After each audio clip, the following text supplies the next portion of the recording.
नोंथांमोनजों मोगा-मोगि जानानै आङो गोसोखौ गोजोननाय मोनबाय। मानो होनना बुङोबा बे बिबार लाइसियानो जोंनि बर' रावनि गिबि लाइसि। बर' थुनलाइ आफादा बिनि उनावसो सोरजिनाय जादोंमोनब्लाबो जाय गेदेमाफ्रा बिबार लाइसिखौ बर' सात्र सन्मिलननि जेला बिथांमोनहा खालामदोंमोन, बे समावनो बेखौ लाइसि महरै बिथांमोनहा दिहुनदों। आरो बे बिथांमोनहानो बेसेबा बोसोर गोबावनि उनाव 1952 जिद' नभेम्बराव बड' थुनलाइ आफादखौ बिथांमोनहा गायसनदों। बे गेदेमाफ्रानो बे हाबाफारिफोरखौ बिथांमोनहा थुलुंगा होलांदों। आरो बे बिथांमोननि बे हाबाफारियानो दिनैसिमबो जों बर'फोरनि उन जोलैफोरनाव गोहोम गोग्लैनानै दं आरो हाबाफारिखौ मावगासिनो दं।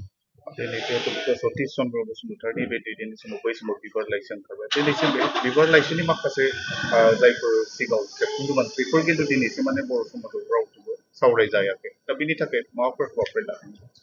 बे हाबाफारिखौथ' क'क्राझाराव माखासे मानसिफ्रा गोदोनि बे बड' माने बाहाय 8 खोन्दो माने बिसार बिथांमोनहा दिहुनदोंमोन। नागिरै बिथांमोनहा बेखौ सुजुनानै दिहुनदों आरो दा बेखौ मोननो हायो। आरो थांनाय माखासे दाननि सिगां क'क्राझार सरकारि फरायसालिमायाव बिथांमोना बे बिबारनि बे माबाखौनो सानखौ फालिदों। बेबो बिथांमोनहा बिबारखौ आरो गोदानै माखासे सेबखांदों। बे हिसाबै नोंथांमोनहा खबर लायोब्ला क'क्राझार फरायसालिमायाव खबर लायोबा बेखौ मोननो हागोन। नाथाय बिबार लाइसिखौ बुङोसो मानसिफोर बिबार मुगा माबा मुगा, खिन्थु दिनैसिम जों नुबाय फरायगिरिफ्रा खिन्थु बांसिन बिबार लाइसिनि बागै गोबाङानो मिथिनाय। बे पन्डितफोरनि गेजेराव बे दङ दाबो। जिखुनु जिनिसावनो जेनेबा बै समाव जोंहा साहारि आरो खोलाहारि माने जेनेबा दुधनै सुनैफोरखौ बिथिंबो साहित्य चर्चा जादोंमोन, समाज सेबा जादोंमोन। बिथांमोननि गेजेरावबो सानसुमा माखासे दंमोन। बिथांमोना माखासे हाबाफारि मावोमोन आरो दा बे जिनिसखौ पन्डितफोरनि गेजेराव सावरायलायगासिनो दङ। एक्सुवेलि सोर सिगांमोन सोर उनमोन, दा बेखौ उननि समावबो थिग खालामनायनि राहा दं।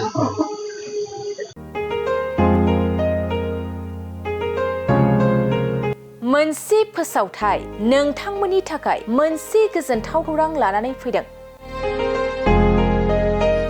अदालगुरि जिल्लानि सिङाव थानाय डिमाकुसि बरंगाजुलिनि पिपल हलियाव लानानै फैदों नोंथांमोननो लेब्रा मुंनि गंसे गोदान रिजर्ट। नोंथांमोना बे लेब्रा मुंनि गंसे गोदान रिजर्टखौ तामुलपुर रडनिफ्राय फैब्ला सुख्लाय ब्रिजनि आगदा आरो अदालगुरि रडनिफ्राय फैब्ला सुख्लाय ब्रिजनि सिगाङाव आगसिथिंजाय मोननो हागोन।